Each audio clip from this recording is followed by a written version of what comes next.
Hello children, हम लोग क्षितिज पाठ्य पुस्तक पढ़ रहे थे जिसमें हम लोग पाठ 9 कबीर की साखियाँ और शबद पढ़ रहे थे। तो कबीर की साखियाँ और शबद हम लोगों ने पढ़ लिया था। आज हम लोग प्रश्नोत्तर देखेंगे। तो आइए देखते हैं प्रश्नोत्तर। पहला प्रश्न है, मानसरोवर से कवि का क्या अभिप्राय है? तो इसका आंसर आप लिख सकते हैं कि मानसरोवर से कवि का अभिप्राय हृदय रूपी तालाब से है या झील से है। झील भी आप लिख सकते हैं, जो हमारे मन में स्थित है। दूसरा क्वेश्चन है, कवि ने सच्चे प्रेमी की क्या कसौटी बताई है? तो इसका आंसर होगा, कवि के अनुसार सच्चे प्रेमी की कसौटी यह है कि उससे मिलने पर मन की सारी मलिनता नष्ट हो जाती है, पाप धुल जाते हैं और सद्भावनाएं जागृत हो जाती हैं। यहाँ पर ध्यान दीजिएगा बेटा कि कवि के अनुसार सच्चे प्रेमी की कसौटी यह है कि यहाँ जो लिखा हुआ है क को हर्षीकार करना है, दीर्घीकार नहीं कीजिएगा, हर्षीकार लिखिएगा। यहाँ दीर्घीकार लिखा गया है। तीसरा क्वेश्चन है, तीसरे दोहे में कवि ने किस प्रकार के ज्ञान को महत्व दिया है? तो इसका आंसर होगा, तीसरे दोहे में कवि ने अनुभव से प्राप्त ज्ञान को महत्व दिया है। अब देखते हैं अगला क्वेश्चन, क्वेश्चन नंबर 4। इस संसार में सच्चा संत कौन कहलाता है? तो इसका आंसर होगा, इस संसार में सच्चा संत वह है जो सांप्रदायिक भेदभाव, तर्क वितर्क और बैर विरोध के झगड़े में न पड़कर निश्चल भाव से प्रभु की भक्ति में लीन रहता है। Question number 5। अंतिम दो दोहों के माध्यम से कबीर ने किस तरह की संकीर्णताओं की ओर संकेत किया है? तो अंतिम दो दोहा कौन कौन सा था? एक था, काबा फिर काशी भया राम ही भया रहीम, मोट चून मैदा भया बैठी कबीरा जिम ना। और दूसरा क्या था, ऊंचे कुल का जन्मिया जे करनी ऊंच न होए, सुब्रन कलश सुरावरा साधु निंदा सोए।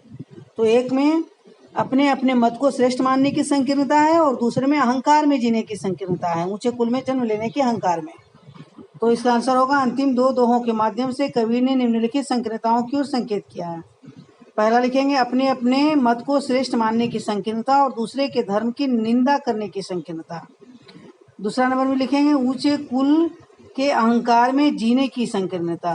प्राय लोग ऊंचे कुल में जन्म लेते हैं तो अहंकार करते हैं कि हम ऊंचे कुल के व्यक्ति हैं। अब अगला क्वेश्चन देखते हैं, क्वेश्चन नंबर 5। किसी भी व्यक्ति की पहचान उसके कुल से होती है या उसके कर्मों से? तर्क सहित उत्तर दीजिए। इसका आंसर हो जाएगा, किसी भी व्यक्ति की पहचान उसके कर्मों से होती है।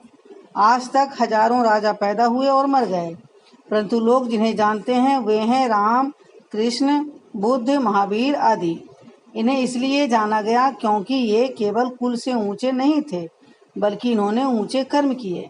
इनके विपरीत कबीर, सूर, तुलसी बहुत सामान्य घरों से थे। यहाँ पर ध्यान दीजिएगा बच्चों, युलसी लिखा गया है, यहाँ तुलसी होगा, यह को त बना दीजिएगा और ल पूरा लिखिएगा, तुलसी। इन्हें बचपन में ठोकरें भी खानी पड़ी, यहाँ कहानी लिखा गया है, आपको लिखना है खानी पड़ी। इन्हें बचपन में ठोकरें भी खानी पड़ी, परंतु फिर भी वे अपने श्रेष्ठ कर्मों के आधार पर संसार भर में प्रसिद्ध हो गए। इसलिए हम कह सकते हैं कि महत्व ऊंचे कर्मों का होता है, कुल का नहीं। अब अगला क्वेश्चन नंबर 7 है, काव्य सौंदर्य स्पष्ट कीजिए। और दोहा दिया गया, हस्ती चढ़िए ज्ञान को, सहज दुलीचा डार, स्वान रूप संसार है, भूकंदे झकमार। तो बच्चों यहाँ काव्य सौंदर्य स्पष्ट कीजिएगा।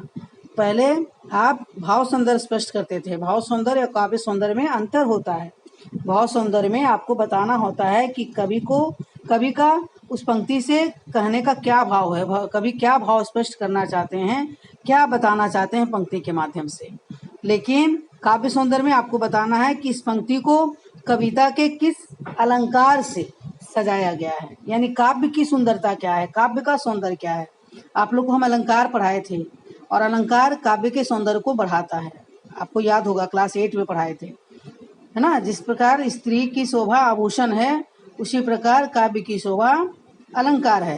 तो यहाँ पर विशेष रूप से अलंकार बताना है और फिर भाषा बताना है ना, शैली बताना है, ये सब आपको बताना होगा काव्य सौंदर्य में।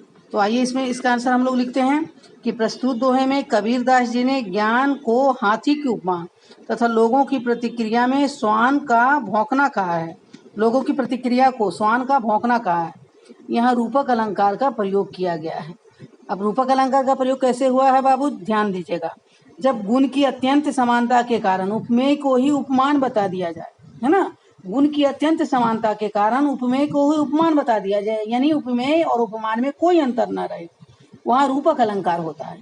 जब तुलना की जाती है तो उपमा अलंकार होता है, लेकिन जब उपमेय उपमान में कोई अंतर नहीं रहता है। जैसे यहाँ हस्ती चढ़िए ज्ञान को, यानी ज्ञान के हाथी पर सवार होइए, तो ज्ञान की हाथी, यहाँ पर हाथी और ज्ञान में कोई अंतर नहीं रहा, दोनों उपमा को किसमें, उपमान में आरोपित कर दिया गया। तो ऐसे स्थिति में क्या होता है, रूपक अलंकार होता है, जब गुण की अत्यंत समानता के कारण उपमेय को ही उपमान बना दिया जाए, उपमान बता दिया जाए, यानी उपमेय को उपमान में आरोपित कर दिया जाए, तो वहां रूपक अलंकार होता है। इसलिए लिखेंगे यहाँ रूपक अलंकार का प्रयोग किया गया है। और दोहा छंद का प्रयोग है, क्योंकि ये दोहा में है तो ये भी लिखना है। आगे हम लोग को भाषा के बारे में लिखना है कि यहाँ सधुक्कड़ी भाषा का प्रयोग किया गया है, और यहाँ शास्त्रीय ज्ञान का विरोध किया गया तथा सहज ज्ञान को महत्व दिया गया है। ये है इन दोहों का काव्य सौंदर्य। अब आते हैं अगले क्वेश्चन में। अगला क्वेश्चन है क्वेश्चन नंबर 8। मनुष्य ईश्वर को कहाँ कहाँ ढूंढता फिरता है? तो इसका आंसर होगा मनुष्य ईश्वर को देवालय या मंदिर, मस्जिद, काबा तथा कैलाश में ढूंढता फिरता है। क्वेश्चन नंबर 9 है कबीर ने ईश्वर प्राप्ति के लिए किन प्रचलित विश्वासों का खंडन किया है? तो इसका आंसर होगा कबीर ने ईश्वर प्राप्ति के लिए प्रचलित विश्वासों का खंडन किया है। उनके अनुसार ईश्वर न मंदिर में है, न मस्जिद में, न काबा में है, न कैलाश में, है ना, न कोई तीर्थ यात्रा में है। वह न कर्म करने में मिलता है, न योग साधना से, न बैरागी बनने से। ये सब क्या है, ऊपरी दिखावे हैं, ढोंग है, इनमें मन लगाना व्यर्थ है। अगला क्वेश्चन देखते हैं क्वेश्चन नंबर 10। कबीर ने ईश्वर को सब श्वासों की श्वास में क्यों कहा है? सब श्वासों की श्वास में से कवि का तात्पर्य है कि ईश्वर कण कण में व्याप्त हैं, सभी मनुष्यों के अंदर हैं। जब तक मनुष्य की सांस है तब तक ईश्वर उनकी आत्मा में है। अगला क्वेश्चन है क्वेश्चन नंबर 11। कबीर ने ज्ञान के आगमन की तुलना सामान्य हवा से न कर आंधी से क्यों की है? अब यहाँ पर इसका आंसर हो जाएगा कबीर ने ज्ञान के आगमन की तुलना सामान्य हवा से न कर आंधी से की है, क्योंकि सामान्य हवा में स्थिति परिवर्तन की क्षमता नहीं होती है, परंतु हवा तीव्र गति से आंधी के रूप में जब चलती है तो स्थिति बदल जाती है। आंधी में वो क्षमता होती है कि वो सब कुछ उड़ा सके। ज्ञान में भी प्रबल शक्ति होती है, जिससे वह मनुष्य के अंदर व्याप्त अज्ञानता के अंधकार को दूर कर देती है। अब अगला क्वेश्चन देखते हैं क्वेश्चन नंबर 12। ज्ञान की आंधी का भक्त के जीवन पर क्या प्रभाव पड़ता है? तो इसका आंसर होगा ज्ञान की आंधी का मनुष्य के जीवन पर यह प्रभाव पड़ता है कि उसकी सारी शंकाएं और अज्ञानता का नाश हो जाता है, वह मोह के सांसारिक बंधनों से मुक्त हो जाता है, मन पवित्र तथा निश्चल होकर प्रभु भक्ति में तल्लीन हो जाता है। अगला क्वेश्चन है क्वेश्चन नंबर 13। भाव स्पष्ट कीजिए। पहला है हित्ती चित्त की द्वैथुनी गिरानी मुंह बलिंदा टूटा। दूसरा है आंधी पीछे जो जल बूठा प्रेम हरिजन बीनी। क्योंकि ये शब्द से लिया गया है, और अभी तुरंत हम आपको बताए थे क्वेश्चन नंबर 7 में काव्य सौंदर्य स्पष्ट करना था, लेकिन यहाँ भाव सौंदर्य स्पष्ट करना है, यानी भाव स्पष्ट करना है। तो भाव स्पष्ट करने में आपको प्रस्तुत पंक्तियां करके लिखना है। यहाँ पर हम प्रस्तुत पंक्तियां नहीं दिए हैं, लेकिन आपको लिखना होगा, यानी एग्जाम में जब भी आएगा तो आपको प्रस्तुत पंक्तियां लिखना है। यहाँ पर हम सिर्फ भाव लिखे हैं, आप यहाँ गौर कीजिएगा। प्रस्तुत आप कैसे लिखिएगा, कॉपी में ध्यान दीजिएगा। आप लिखिएगा प्रस्तुत पंक्ति हमारी हिंदी पाठ्य पुस्तक क्षितिज के पाठ 9 में संकलित कबीर के शब्द से ली गई है ना। आगे लिखेगा इस पंक्ति के द्वारा कबीर स्पष्ट करना चाहते हैं, या कबीर जी स्पष्ट करना चाहते हैं कि यहाँ ज्ञान की आंधी के कारण मनुष्य के मन पर पड़े प्रभाव के फलस्वरूप मनुष्य के स्वार्थ रूपी दोनों खंभे टूट गए तथा मोह रूपी बल्ली भी गिर गई। इससे कामना रूपी छप्पर नीचे गिर गया, उसके मन की बुराइयां नष्ट हो गई और उसका मन साफ हो गया, है ना। इस प्रकार इस पंक्ति के द्वारा ज्ञान की आंधी का मनुष्य के हृदय पर क्या प्रभाव पड़ता है, कबीर यही स्पष्ट करना चाहते हैं। दूसरा है आंधी पीछे जो जल बूठा प्रेम हरिजन भीना। तो आप यहाँ लिखिएगा कि प्रस्तुत पंक्ति हमारी हिंदी पाठ्य पुस्तक क्षितिज के पाठ 9 में संकलित कबीर के शब्द से ली गई है ना। इस पंक्ति के द्वारा कबीर स्पष्ट करना चाहते हैं कि जब ज्ञान की आंधी आती है और ज्ञान की आंधी आकर चली जाती है तो उसके बाद क्या होता है, भक्ति रूपी बारिश होती है। क्योंकि आंधी के बाद बारिश होती ही है, तो भक्ति रूपी बारिश होती है। जब ज्ञान की आंधी आती है तो भक्ति रूपी जल की वर्षा होती है। तो ये आंसर लिखना है ज्ञान रूपी आंधी के पश्चात भक्ति रूपी जल की वर्षा हुई, जिसके प्रेम में हरि के सब भक्त भीग गए। यहाँ हरि में हर्षि का लिखेगा, दीर्घ का लिखा गया, हर्षि का लिखेगा। अर्थात ज्ञान की प्राप्ति के बाद मन शुद्ध हो जाता है। अगला क्वेश्चन देखते हैं, क्वेश्चन नंबर 14 रचना और अभिव्यक्ति से।